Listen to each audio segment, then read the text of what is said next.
নমস্কাৰ। আজি এই ভাওনা নিক্ষেপণ প্ৰতিযোগিতাত মই পোনপ্ৰথমে যজাতিৰ মুক্তিলাভ নাটভাগীৰ দেৱযানী চৰিত্ৰটিৰ এক কৰুণ সংলাপ আৰু অম্বা দেহত্যাগ নাটভাগীৰ অম্বাৰ চৰিত্ৰটিৰ এক ৰুদ্ৰ সংলাপ নিক্ষেপণ কৰিবলৈ লৈছোঁ।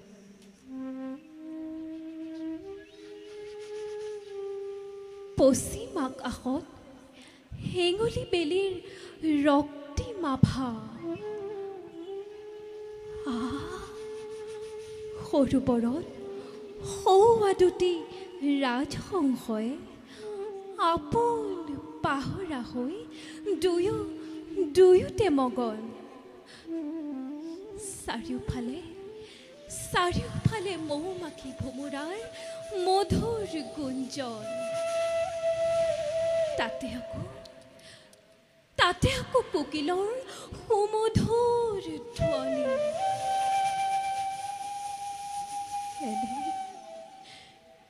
এনে নান্দনিক পৰিৱেশতে আজি মোৰ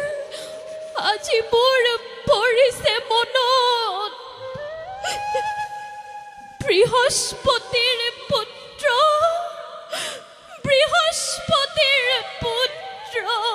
কচৰ কথা।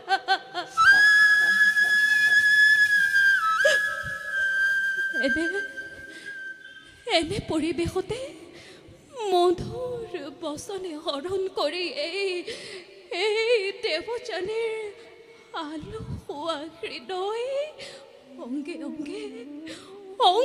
অংগে সাধিতি যৌৱনৰ মিঠা প্ৰেমৰ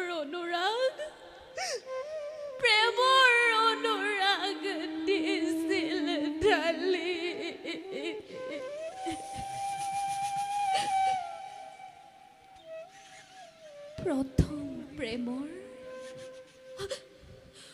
প্ৰথম প্ৰেমৰ সেই মিঠা শিহৰণে সংযমৰ শৃংখলিত বান্ধোন শিথিল কৰিছিলে। ব্ৰাহ্মণ কন্যা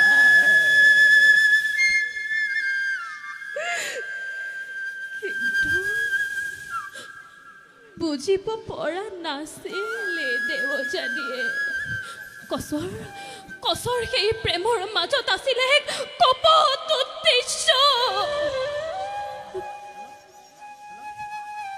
পিতৃৰ পৰা মহামন্ত্ৰ লাভৰ হেতু খেলিছিল প্ৰেমৰ খেলাই দেৱযানীৰ ঘৰতে।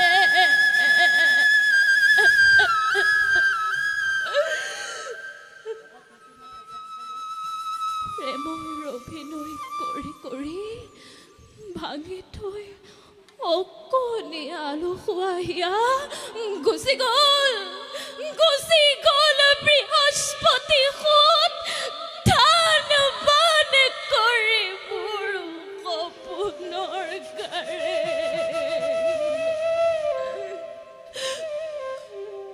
গুচি গ'ল বৃহস্পতি সুত ধান বান কৰি মোৰ সপোনৰ গাৰে।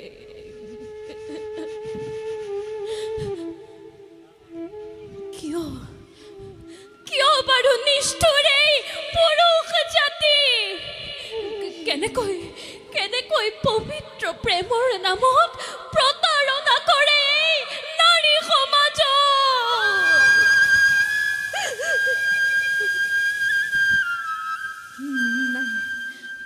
নাই, এই দেৱযানীয়ে কোনো কালেই পুৰুষক নকৰে বিশ্বাস।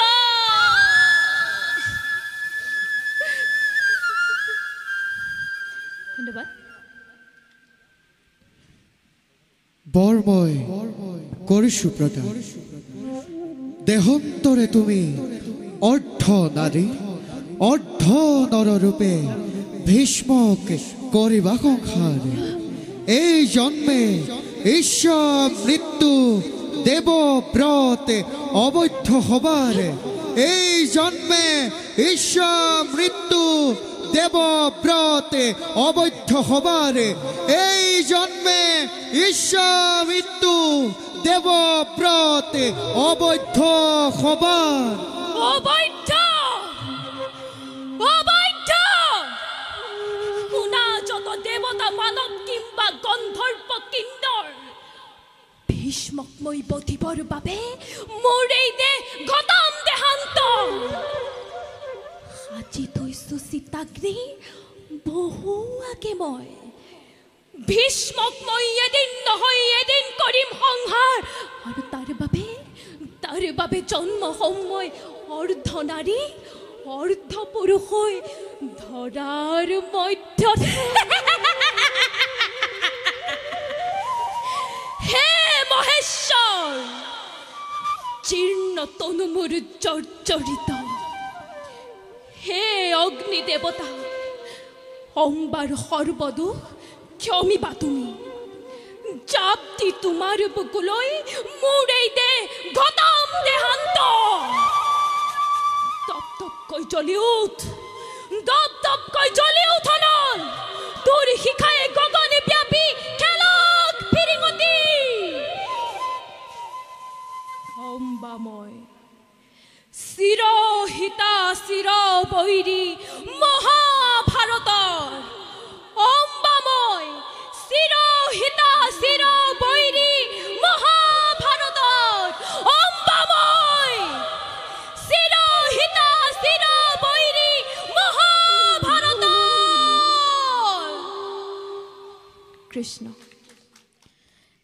নমস্কাৰ আজি ভাওনা বচন প্ৰক্ষেপণ প্ৰতিযোগিতাত মই ৰাম পৰাজয় সীতাৰ পাতাল গমন নাটভাগীৰ লক্ষ্মণৰ চৰিত্ৰৰ এটি সংলাপ আৰু শকুনি প্ৰতিশোধ নাটৰ শকুনিৰ এটি সংলাপ নিক্ষেপণ কৰিবলৈ ওলাইছোঁ কিবা ভুল ভ্ৰান্তি হ'লে ক্ষমা কৰিব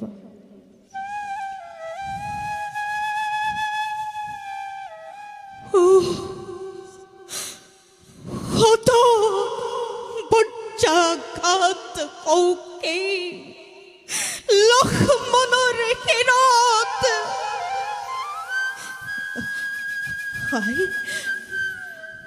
আই বহুমতী তুমি এতিয়াও দেশন্দিত হোৱা নাই কিয়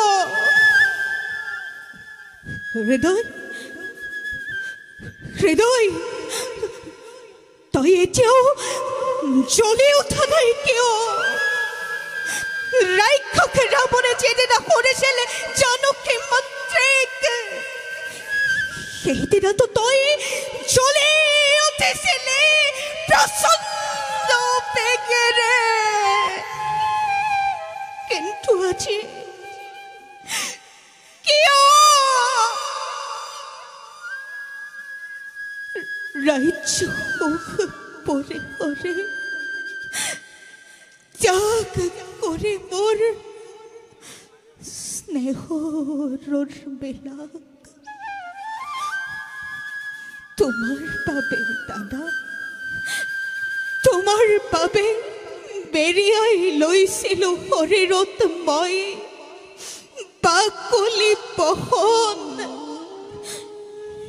কিন্তু দাদা কিয় দিলা জেনে নিষ্ঠুৰ দেখ এয়ে নেকি প্ৰতিদান লক্ষ্মণক তোমাৰ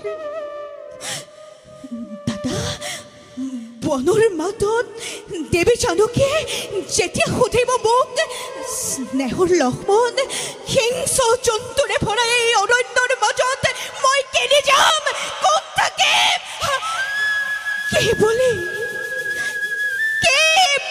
উত্তর দেব এই নিষ্ঠুর লক্ষ্মণে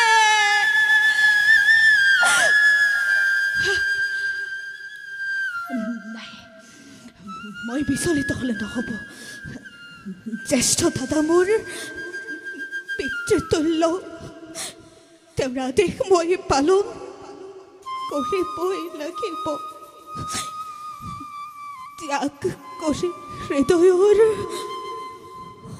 সকলো মমতা থৈ আহিম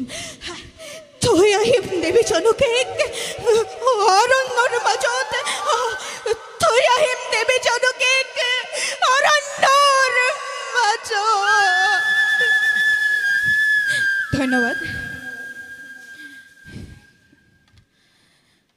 বাধা দেৱৰ শক্তি নাই পঞ্চ পাণ্ডৱৰ।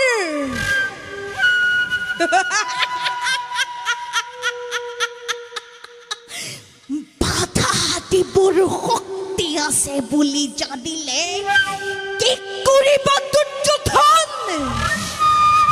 কি কৰিবা? চকুৰ আগত দেখিছো ভীষ্ম গৈছে, দ্ৰোণ গৈছে, কৰ্ণ আকৌ পলাইছে। আকৌ কৈছা বাধা দিবৰ শক্তি নাই। অন্ধ উন্মাদ এতিয়াও বিশ্বাস কৰে পাণ্ডৱক ধ্বংস কৰিম। এতিয়াও বিশ্বাস কৰে কুৰুক্ষেত্ৰত কৌৰৱৰ বিজয় ধ্বজা উৰুৱাম।